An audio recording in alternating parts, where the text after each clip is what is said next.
প্রিয় BA third সেমিস্টারের honours এবং জেনারেলের ছাত্রছাত্রীরা, আজকে আমি যে বিষয় নিয়ে আলোচনা করব সেটি হচ্ছে তোমাদের যে এডুকেশন সাবজেক্টটি রয়েছে।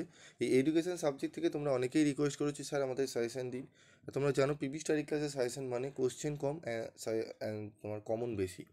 তো আজকেও আমি তোমাদের একদম চ্যাপ্টার ওয়াইজ কোশ্চেন বলে দেবো, মাত্র দুটো করে প্রত্যেকটা চ্যাপ্টারে আমি তোমাদের প্রশ্ন আলোচনা করব। দুটো 10 নম্বরে, দুটো 5 নম্বরে। সেই প্রশ্নগুলো পড়লেই তোমরা 100% কোশ্চেন কমন পাবে। তোমরা অনেকে অবিশ্বাস করবে, স্যার দুটো করে প্রশ্ন, অনেক জায়গায় তো 7-8টা করে প্রশ্ন দিচ্ছে, আপনি দুটো করে প্রশ্ন দেবেন, মিলবে তো? তো ভিডিওটি দেখো এবং ভরসা করে পড়ে যাও। যারা একান্তই সেরকম পড়ে উঠতে পারোনি তাদের জন্য, এবং যারা মনে করছো না স্যার আমরা আরেকটা দুটো প্রশ্ন এক্সট্রা পড়তে পারবো, তাদের জন্য আমি বলে দেবো। তবে দুটো করে মিনিমাম প্রশ্ন তোমাদের পড়তে হবে। তো কোন দুটো প্রশ্ন, কোন দুটো তিনটে প্রশ্ন তোমরা ভালো করে দেখবে সেগুলোই বলবো। তো চলো আমরা শুরু করি আমাদের এডুকেশনের সাজেশান। তো এডুকেশন অনার্স এবং জেনারেলের জন্য যে সাজেশান রয়েছে চলো আমরা দেখে নিই। প্রথমে একটু সিলেবাসটা দেখে নাও। নির্দেশনা ও পরামর্শ থেকে গাইডেন্স, মিনিং, ফাংশন, নিড, ঠিক আছে, নির্দেশনা, অর্থ, কার্যাবলী, প্রয়োজনীয়তা। তারপর রয়েছে নির্দেশনা, অর্থ, সংজ্ঞা, কার্যাবলী। ব্যক্তিগত এবং গ্রুপ নির্দেশনা, অর্থ, সুবিধা, অসুবিধা।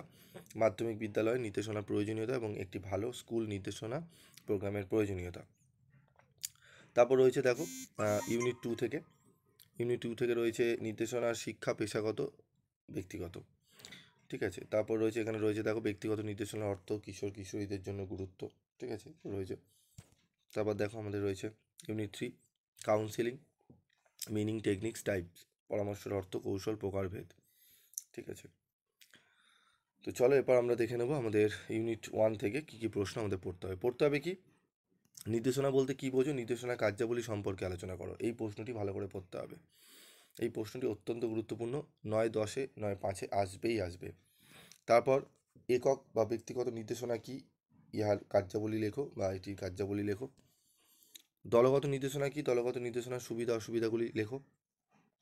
এই 3টি প্রশ্ন অত্যন্ত গুরুত্ব সহকারে যদি করে যাও, আমার আশা করি আমি এখান থেকে তোমরা 10 নম্বর একটি কোশ্চেন কমন পেয়ে যাবে, এবং এই 3টি পড়লে 5-এর প্রশ্নও কভার হয়ে যাবে। তবু আমি 5-এরও তোমাদের প্রশ্ন বলে দিচ্ছি, ঠিক আছে। 3টে প্রশ্ন দিলাম।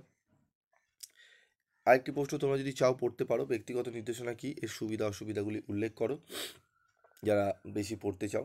নির্দেশনা বলতে কী বোঝো, মাধ্যমিক বিদ্যালয়ে নির্দেশনার প্রয়োজনীয়তা আলোচনা করো। যারা বেশি পড়তে চাও বা বলতে চাও না স্যার আমরা দুটোর বেশি 3টে প্রশ্ন 4টে প্রশ্ন পড়তে পারবো, তাদের এই 5টা প্রশ্ন আমি দিয়ে দিলাম। এই 5টি প্রশ্ন যদি ভালো করে নাও, একদম একটি 10 এবং 2টি 5 নম্বরের কমন পাবেই পাবে, ঠিক আছে। এই 5টি প্রশ্ন ভালো করে নাও, বোঝা গেল। তোমাদের সাজেশানগুলো একটু ভালো করে দেখবে, এবং অবশ্যই উত্তরের কোয়ালিটি কিন্তু ঠিক রাখতে হবে। উত্তর যদি তোমরা না পেয়ে গিয়ে থাকো, অবশ্যই তোমরা উত্তর কালেক্ট করতে পারো। অত্যন্ত কম রেমুনারেশনে আমি উত্তর কিন্তু দিয়ে থাকি, আদর্শ কোয়ালিটির। চলো এবার আমরা দেখে নেব 5 নম্বরের প্রশ্ন।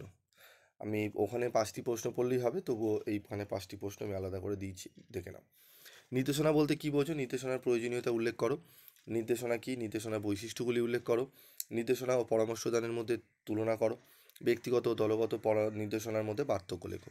এই 4টি প্রশ্ন অবশ্যই খুব গুরুত্ব সহকারে তোমাকে পড়তে হবে, ঠিক আছে।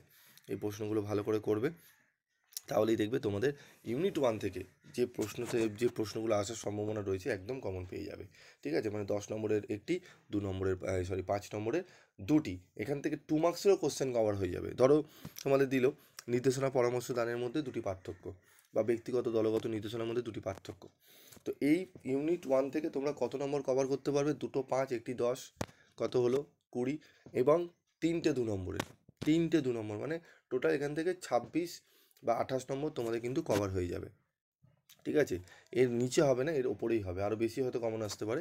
তবে একদম এই কটা প্রশ্ন পড়ে নাও, একদম 26 থেকে 28 নম্বর তোমরা কিন্তু অ্যান্সার করে আসতে পারবে 75-এর মধ্যে, ঠিক আছে।